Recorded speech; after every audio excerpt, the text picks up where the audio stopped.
Définir une zone d'impression permet d'imprimer uniquement ce que l'on souhaite sur une feuille de calcul.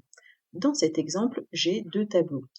Si je fais Fichier, Imprimer, eh bien, je vais avoir l'aperçu de mon premier tableau avec 3 pages et l'aperçu de mon second tableau sur les deuxième et troisième pages.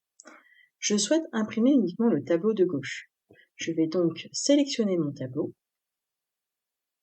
puis aller sur l'onglet Mise en page, Zone impression, Définir. De ce fait, lorsque je vais aller imprimer mon tableau en faisant Fichier, Imprimer, j'ai uniquement mon tableau qui est sélectionné. Charge à moi ensuite de faire le paramétrage pour qu'il rentre sur une feuille complètement. Vous avez ici la possibilité cependant de faire ignorer la zone d'impression et dans ce cas-là, je me retrouve quand même avec mes deux tableaux. Pour supprimer une zone d'impression, il faut aller sur Mise en page, Zone impression et annuler la zone d'impression.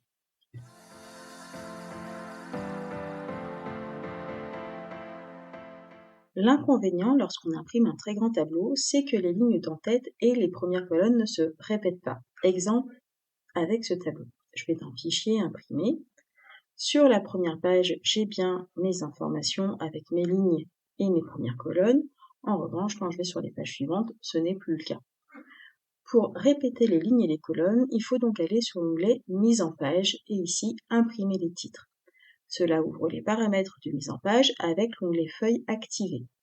Dans la zone Ligne à répéter en haut, on peut sélectionner plusieurs lignes. En l'occurrence, je souhaite avoir la ligne 1, 2, 3. Dans la colonne à répéter à gauche, je souhaite uniquement avoir la colonne A. Si je souhaite avoir la colonne A et B, je dois sélectionner les deux. Je sélectionne la colonne A. Puis je vais cliquer sur OK. Lorsque je vais faire Fichier, Imprimer, sur ma première page, rien ne change. En revanche, sur les autres pages, j'ai toujours mes en-têtes de colonnes, bien sûr, et bien sûr mon numéro de ligne de facture, si je vais sur les pages qui sont un petit peu plus loin. Voilà, les numéros de ligne de facture. Après, libre à moi de changer les marges, etc. pour qu'il rentre un petit peu plus d'informations dans mon grand tableau.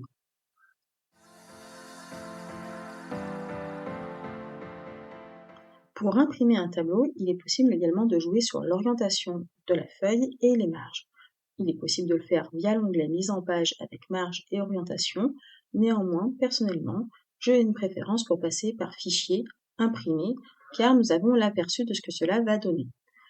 Pour changer l'orientation, ici dans Orientation portrait, c'est une présentation donc verticale, on peut passer à une orientation paysage qui est une présentation horizontale. Dans mon exemple avec mon tableau, ça me permet d'avoir toutes mes colonnes qui s'affichent. Je peux jouer avec les marges également.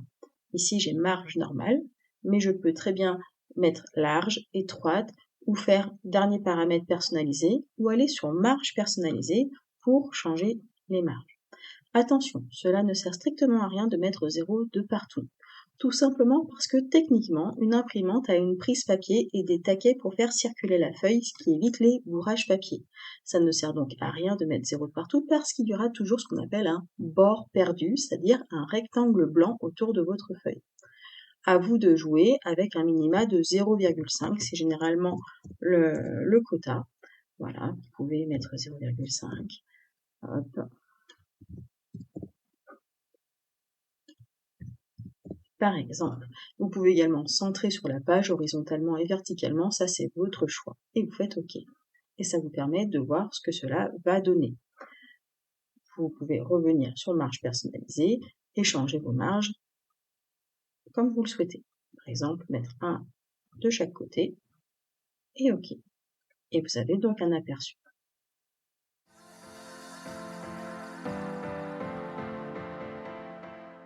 Pour imprimer un tableau, il existe également l'astuce de la mise à l'échelle. Vous pouvez l'utiliser via l'onglet Mise en page et via ici largeur, hauteur, échelle avec une page, deux pages, hauteur, une page, deux pages, etc., et avec les 100%.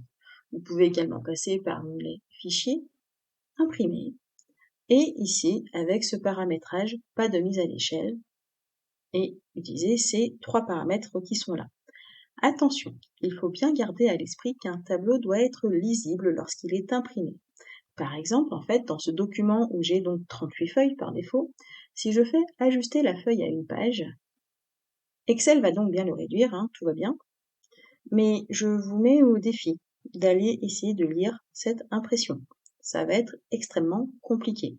Excel n'a donc pas cette intelligence artificielle qui va vous dire « Ah, ce tableau est lisible ». Il exécute seulement ce qu'on lui a ordonné. Vous pouvez également jouer avec ajuster toutes les colonnes à une page. Alors pour cela, en fait, je vais aller remettre le paramétrage en mode normal et en orientation portrait. Et je vais me mettre maintenant en ajuster toutes les colonnes à une page.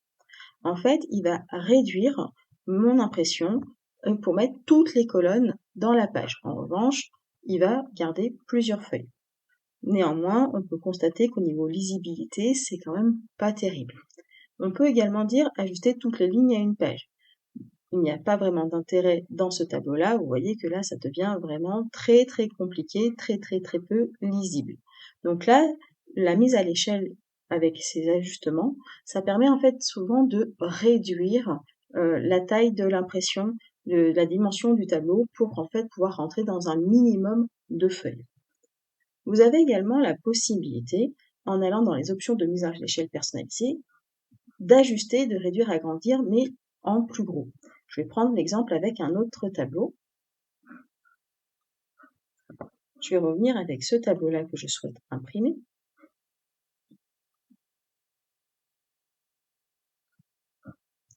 Donc ce tableau ne rentre pas dans la totalité de ma feuille puisque j'ai donc, j'ai donc plusieurs pages, j'en ai 2.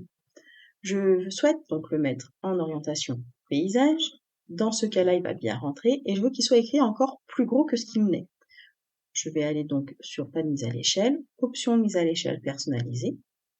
Et ici, dans réduire agrandir, je vais augmenter le pourcentage. Petit bémol, c'est qu'on n'a pas un aperçu direct, c'est-à-dire que là, je vais taper 150%. Quand je vais cliquer OK, je vais avoir l'aperçu à ce moment-là et je vais constater que ça ne convient ou ça ne convient pas. Et dans ce cas-là, je suis obligée de retourner faire la modification. Si je mets 130%, ça ne rentre pas non plus. Est-ce que 120? J'ai encore, voilà, donc là, c'est là où il faut jouer, en fait, avec les marges. Et là, ça rentre.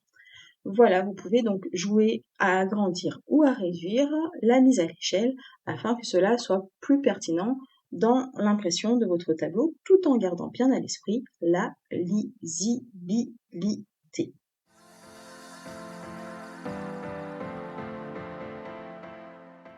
Nous sommes de plus en plus nombreux à partager une imprimante au sein de notre travail, c'est-à-dire au sein d'un ou plusieurs services. Ce qui fait que lorsque nous allons imprimer un document, il est essentiel qu'il soit identifié, savoir qui c'est qui l'imprime, à moins d'avoir un badge qui permet simplement de lancer l'impression au moment où vous badgez l'imprimante. Très souvent, notre impression est perdue au milieu de celle des autres impressions. Pour cela, il faut aller sur l'onglet Fichier, Imprimer, et ici on va cliquer sur Mise en page.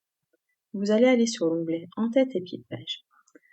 Dans la partie En-tête, vous avez la possibilité de prendre déjà des en-têtes qui sont pré-paramétrées par Excel. Vous avez aussi la possibilité de le personnaliser. Dans ce cas-là, une fenêtre va s'ouvrir avec 3 parties. Vous mettez bien entendu les informations dans les parties que vous souhaitez. Personnellement, dans la partie gauche, je mettais le nom de mon service et mes initiales. Dans la partie centrale, je pouvais mettre le nom du document, ce qui n'a pas besoin d'être pour cette édition-là, puisque je l'ai sur mon document. Dans la partie à droite, je mettais la date, mais la date à laquelle je vais imprimer. Si j'imprime plusieurs fois en fait mon document, eh bien je veux que ma date se mette à jour à chaque fois. Pour cela, en fait, je vais aller cliquer sur les icônes qui sont proposées ici et spécifiquement le calendrier. Cela m'insère un champ date. Je fais la touche entrée. Alors ça ne se voit pas très bien, mais ça clignote ici, à cet endroit-là. Donc c'est bien en dessous de la date. Et je vais mettre l'heure. En effet, si j'imprime plusieurs fois le document le même jour, j'ai la possibilité ainsi de les ranger par ordre chronologique d'impression. Je fais OK. Et là, j'ai donc un aperçu de mon en-tête, le nom du service avec mes initiales, la date et l'heure d'impression. Je peux maintenant faire mon pied de page personnalisé. comme pour les en-têtes, j'ai des pieds de page qui sont déjà proposés par Excel. Je peux néanmoins personnaliser comme je l'entends. Dans la partie gauche, très souvent, je vais mettre le chemin d'accès du fichier. Pour cela, en fait, je vais cliquer ici sur insérer le chemin du fichier. À quoi ça va me servir? Eh bien, tout simplement, si je partage ce tableau-là avec d'autres collègues, etc., et qui souhaitent récupérer le fichier en question, eh bien, plutôt que de m'envoyer X messages Teams, pop-up et compagnie pour récupérer mon fichier, et dans les méandres des différents serveurs de travail, eh bien, ils ont directement l'information. Charge à eux après de ne pas me le renommer, le déplacer, évidemment.